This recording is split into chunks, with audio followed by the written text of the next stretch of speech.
여러분 20대 청년들이 요즘에 뉴스를 얼마나 신뢰하는지 알고 계신가요? 약 1년 전의 조사에 따르면은 20대 청년들의 뉴스 신뢰도는 모든 세대 중에서 최하위였다고 합니다. 그런데 참 흥미롭게도 20대 청년들은 자신의 SNS나 메신저를 통해 접하는 뉴스는 가장 신뢰하는 세대로 기록이 됐어요. 그러니까 공적 언론은 믿지 않으면서 내 타임라인에 뜨는 뉴스는 믿는 세대. 다시 말해 우리는 어느새 사실이라서 믿는 것이 아니라 내 편이라서 믿는 시대를 사는지도 모르겠습니다. 여러분은 이번 한 주간 몇 번이나 무언가에 좋아요를 누르셨나요? 그리고 그 좋아요를 누른 이유가 그것이 옳아서였습니까? 아니면 그 사람이 내가 좋아하는 사람이고 나에게 기쁨을 주었기 때문입니까? 내가 좋아하는 사람의 논란은 애써 눈 감아주려고 하는데 내가 싫어하거나 미워하는 사람의 작은 실수에는 필요 이상으로 통쾌해하는 우리.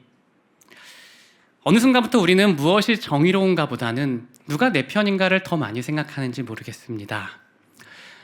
여러분은 내가 사랑하는 사람 그리고 내가 사랑하는 공동체가 분명히 잘못된 길로 걸어가고 있을 때 여전히 그 사람들 앞에서 웃고 있습니까? 아니면 관계가 깨어질지도 모르고 불편해질지도 모르지만 그 사람의 회복을 위해 진리를 이야기합니까? 오늘 본문이 우리에게 질문하는 것이 바로 이것입니다.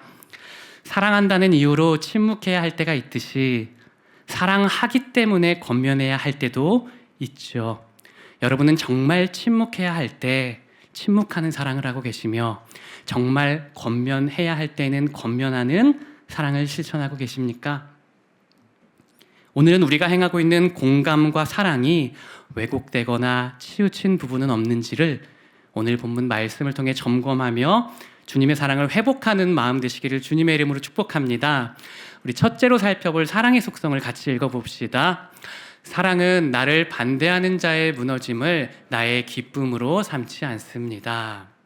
본문의 바울은 고린도 교회를 향해 사랑은 불의를 기뻐하지 아니하며 라고 말씀하죠. 이 어구의 1차적 의미는 사랑은 하나님의 정의와 반대되는 모든 일에 대해서 기뻐하지 않는다라는 의미입니다. 그런데 이 어구의 의미를 고린도 교회라는 컨텍스트를 통해 살펴보면 이런 의미가 되죠. 당시 고린도 교회는 시기, 분쟁, 경쟁, 갈등이 아주 많아서 나는 베드로 팝니다.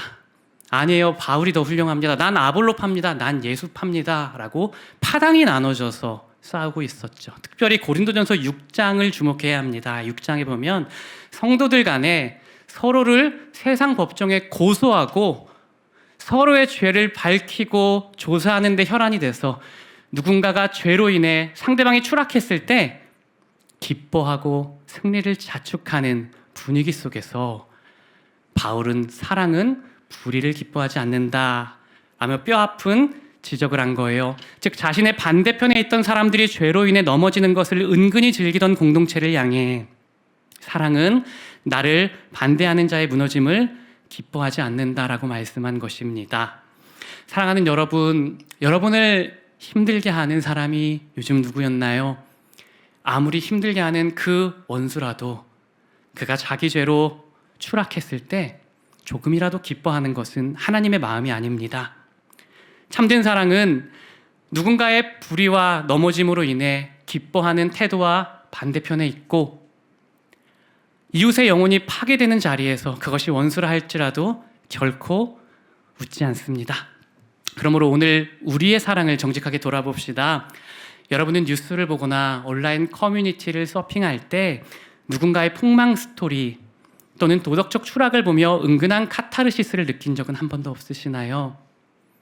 저는 어떤 목사님들의 추락 소식을 접하며 저 목사님 대단한 줄 알았는데 사실 내가 더 낫네라고 생각한 적은 없었을까요?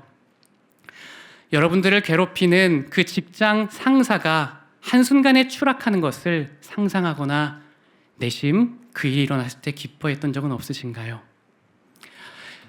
여러분보다 더 빨리 승진하기 위해 권모술수와 거짓을 쓰는 여러분의 직장 동료가 한순간의 프로젝트의 실패에 추락하는 것을 내심 좋아한 적은 없으십니까? 이것은 타락한 정욕이 이끄는 마음입니다. 그러나 이와 정반대되는 성령님의 마음이 있습니다. 바로 하나님의 사람 다윗이 품었던 마음인데요. 다윗은 자신의 원수 사울이 자기 죄로 무너졌을 때 조금도 기뻐하지 않고 이렇게 반응합니다. 같이 읽어봅시다. 이에 다윗이 자기 옷을 잡아 찢음에 함께 있는 모든 사람도 그리하고 사울과 그의 아들 요나단과 여호와의 백성과 이스라엘 족속이 칼의 죽음으로 말미암아 저녁 때까지 슬퍼하여 울며 금식하니라.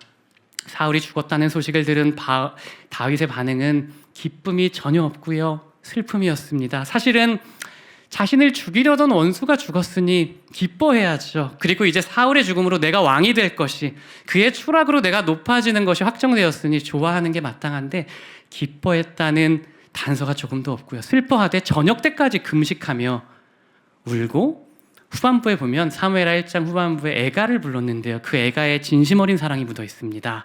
사울에 대한 수많은 잘못은 덮어두고요, 사울은 너무나 아름다운 자였다, 그는 독수리보다 빠르고 사자보다 강했다, 그를 통해 우리가 엄청난 축복을 받았다라며 진심으로 그의 죽음을 함께 슬퍼합니다.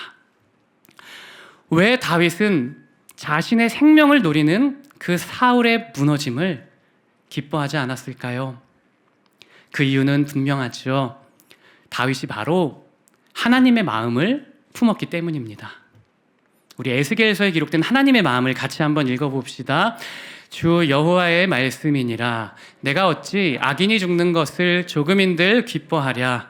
그가 돌이켜 그 길에서 떠나 사는 것을 어찌 기뻐하지 아니하겠느냐. 하나님은 100% 완전한 공의이기 때문에 누군가의 죄에 대해 반드시 심판하셔야 하지만, 또한 하나님은 100% 사랑이기 때문에 아무리 악한 죄인이라도 그가 죄로 인해 죽는 것을 조금도 기뻐하지 않으십니다. 심지어 하나님을 평생 동안 대적한 원수라 하더라도 그가 그 죄로 넘어졌을 때 하나님은 조금도 통쾌해하거나 고소해하지 않으십니다. 그러므로 사랑하는 여러분, 우리가 이 하나님의 마음을 회복하는 이 시대의 다윗이 되시기를 축복합니다. 세상은 말하죠. 불의하고 치열한 경쟁 사회 속에서 내 친구가 시험을 망쳐야 내가 좋은 점수를 얻고, 내 직장 동료가 프로젝트를 막 실패해야 내가 빨리 승진하기 때문에 그의 넘어짐이 기쁨이라고요. 그러나 성경은 말씀합니다. 하나님 나라의 백성은 다른 사람의 넘어짐, 심지어 나를 박해하는 원수가 넘어졌을 때에도 조금도 기뻐하거나 맞장구 치지 않습니다. 여러분에게 구체적인 적용점 한 가지를 도전합니다. 이번 한 주간 여러분이 누군가를 험담하거나 누군가의 실패를 이야기하는 모임에 들어갔을 때 그 실패에 함께 맞장구를 치거나 동조하는 것이 아니라 침묵해 보시기를 축복합니다. 그리고 때론 조용히 그 자리를 잠시 벗어나시길 축복합니다. 그리고 그 사람의 죄를 비난의 제목이 아닌 여러분의 기도 제목으로 삼고 그 자리에서 기도해주는 여러분 되시기를 축복합니다.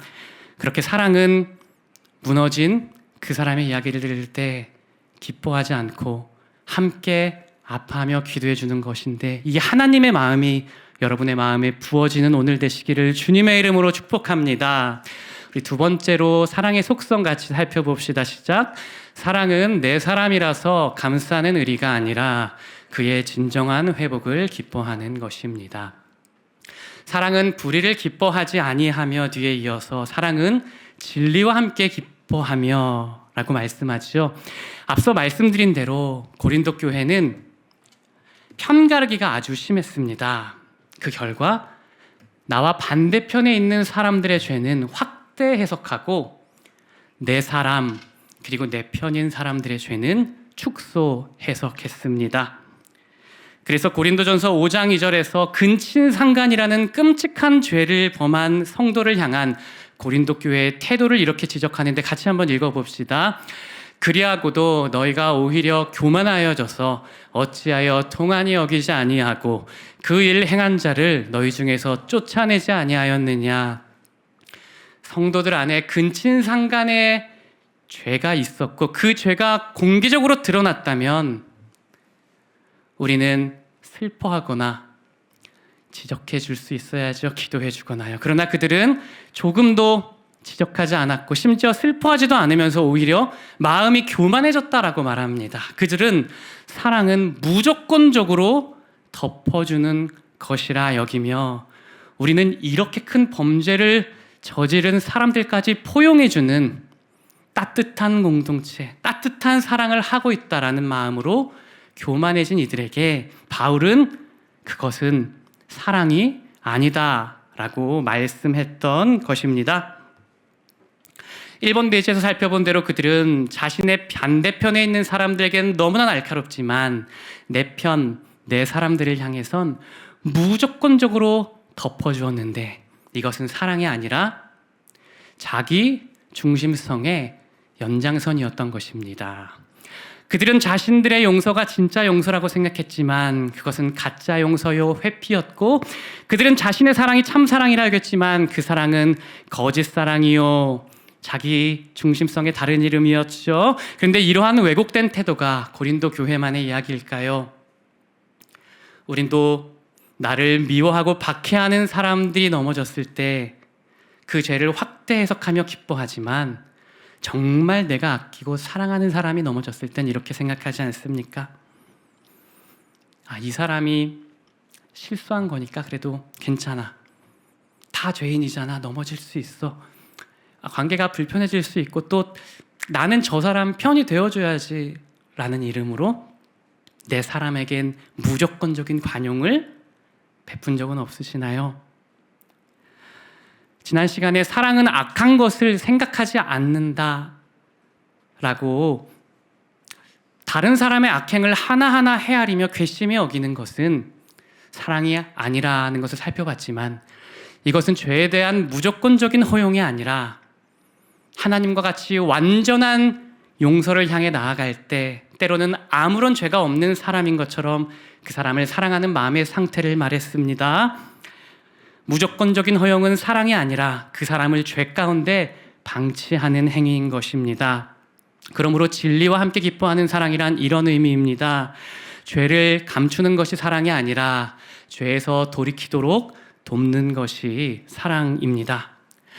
참된 사랑은 괜찮아 라고만 말하지 않고 진리이신 하나님께 나아가자. 하나님께 돌아가자. 다시 하나님 안에 거하자라고 이끌어주는 회복을 권면하는 것입니다. 그러므로 이 자리에 있는 청년분들이 내가 사랑하는 내 편에 있는 사람이라고 해서 무조건적으로 덮어주는 사람이 아니라 그 사람의 진정한 회복을 위해 주는 참사랑을 실천하시기를 주님의 이름으로 축복합니다. 우리 셋째로 살펴볼 사랑의 속성 읽어봅시다. 사랑은 정의와 자비를 모두 충족시키는 것입니다. 지금까지 살펴본 불의를 기뻐하지 않고 진리와 함께 기뻐하는 이 사랑을 요약하면 이런 내용이겠죠. 사랑은 정의와 자비를 모두 충족시키면서 이웃의 진정한 회복을 도와주는 것입니다.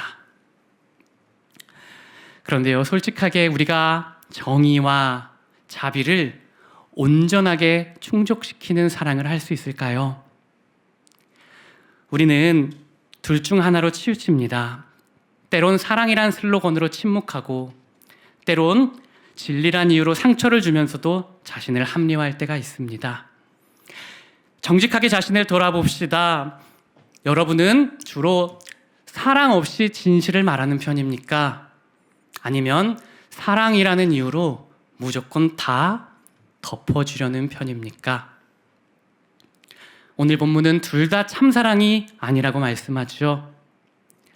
정의 없는 사랑은 방임이고 회피이며 사랑 없는 정의는 폭력입니다.